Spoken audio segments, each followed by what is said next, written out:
This is a computer power supply. I'm going to use it to burn some steel wool just because it's, well, I have steel wool and it's going to be fun to do. No real good reason. But this is extremely fine steel wool.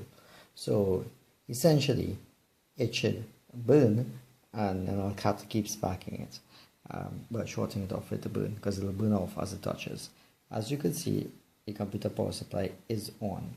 Now the interesting part about this is this has overcurrent protection. So we do a little bit of engineering apart from doing things for the fun of it.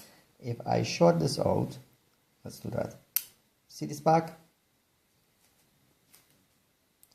That comes off, the fan is off. So I have to reset this for this to actually work again. While light is on and it's actually at a fault color, it looks funny, it actually, the fan is off, if you can see. The fan is completely off. Back to it now, you can see the fan is running. The light is still on, but the fan is running. If the fan goes off, that generally means, well, overcurrent protection. So let's have a look at this. I'm going to stick the arm wire in and I'm going to try it with the light on the phone on, and then I'm probably going to do it with the light off just to see. Well, it's going to be a lot more interesting to see it in the dark. So I stuck the negative into one side of the wool and let's spark it and see what happens.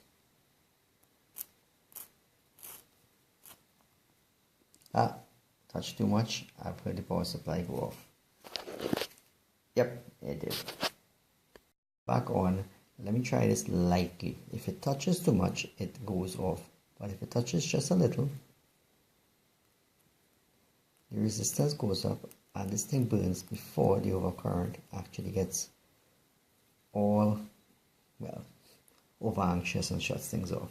So let me try this with the dark because it's always more interesting seeing these little sparklers go in the dark. I probably need to fluff this up a little. It's a little too tight and that's what's causing when I hit here last time that it actually had too many wires, so they didn't burn out, they didn't overheat, and the resistance did not increase. So let's fluff it out a little, and then what we do is we, after having some fun with it, look at the chip and see what is really the transient time, the overcurrent, and see if we can determine why it actually does what it does.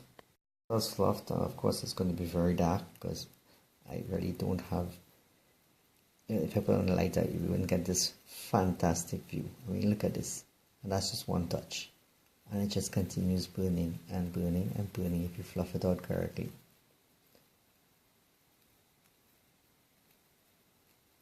I mean, amazing, really.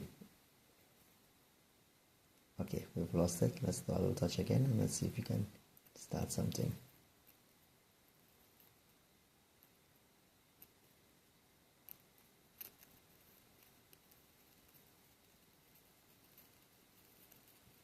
It's amazing that this thing goes on for itself and it just runs around like little particles just flying, just sparking all over and going.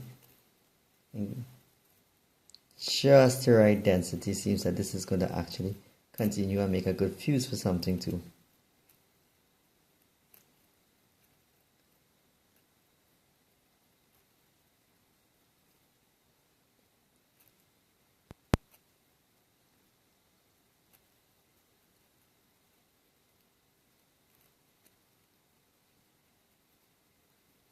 Alright, let's do it with the light on.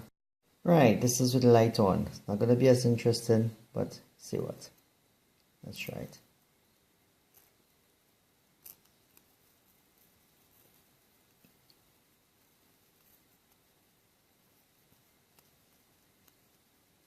Amazing when it's fluffed out properly. How well it just continues to burn.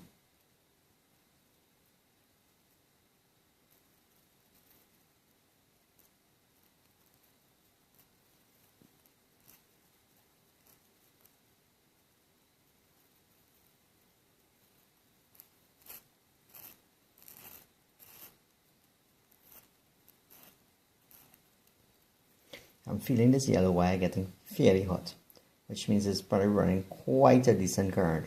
So it's a matter of the transient time that this chip that's controlling is really, you know, it has its parameters set at, so that basically, clearly it allows transient, much higher currents than would be sustainable in a wire this size.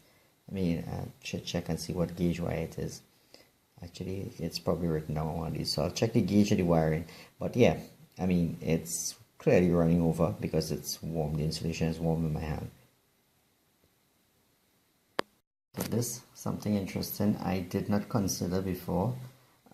These wires are different sizes. I mean, it's clear this one's a little bit bigger actually, but this is 20 gauge. This is 18 gauge. These are 20.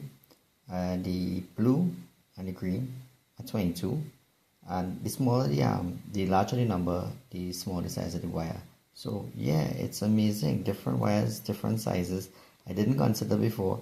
These are clearly thicker though. So let me just have a quick look at these and I'll call the numbers for this black as opposed to this black. These two are clearly thicker. Turns out they're both 18. What's interesting is this is actually brown. I haven't seen brown before. The yellow is 12, the red is 5, the orange is 3.3, but I haven't seen brown before. Normally these two are yellow. Strangely enough, they are actually 12 volts. So they should have been yellow. Don't know why they decided to use brown on this one, but whatever the reason they have, who knows. But yeah, those are brown. Oh, and just to get a computer power supply, just for got shorted. To get a computer supply on, you just short the green and the black, just for completeness. Taking a quick look at the chip, the number is PS224B, and having a look at that spec sheet. Under the relevant section, we see that the overcurrent delay time is actually typically 20 milliseconds. So that does not explain why this thing acts. It does not heat up that fast. So I decided to test with a multimeter. Amazingly, it ranges from 2 ohms to 3.5 ohms. At the lower end of 2 ohms, 12 volts we were running at because the yellow wires are 12 volts, right? That only gives you 6 amps. Those wires, those power supplies, they run 25-30 amps on a 12 volt side. So yeah, the power supply is actually quite safe with that. It's only when I touch it too hard, there was too many wires, I guess the resistance went down way too low. Now on that, the flip side of what whole thing means that basically that 25-30 amps, whatever they may have decided to designate to the 12 out of the rating of the power supply. The interesting part is it's not distributed over one wire. I was pushing too much current through one wire, which explains why that one wire got hot.